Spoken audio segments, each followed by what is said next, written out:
7 years ago, in the very midst of the Eurozone sovereign debt crisis, Mario Draghi promised to do whatever it takes to preserve the euro. He now adds one more vow: to do it for as long as necessary. In what is seen as another turning point for Europe and the euro area, Mario Draghi announced a fresh stimulus package. The ECB has cut the deposit rate to 0.5%.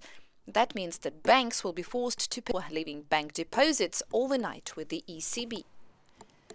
But in a new approach for banks who are lending more, the part of banks' holdings of excess liquidity will be exempt from the negative deposit facility rate. The ECB also restarts quantitative easing at a monthly pace of 20 billion euros from the 1st of November.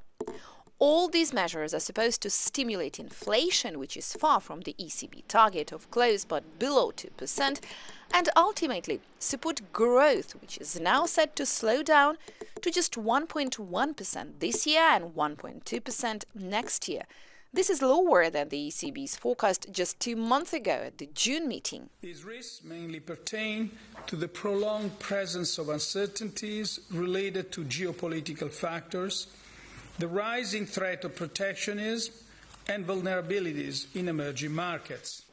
At first, the euro fell to its lowest level in more than a week, and this did not go unnoticed.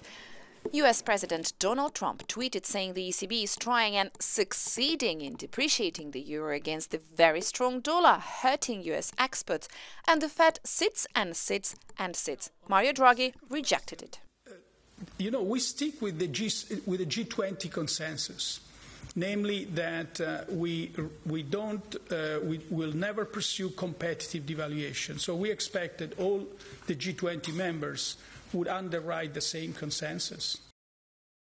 Christine Lagarde is taking over as the ECB governor on the 1st of November, and she will then have to find her own way of doing whatever it takes to preserve the euro.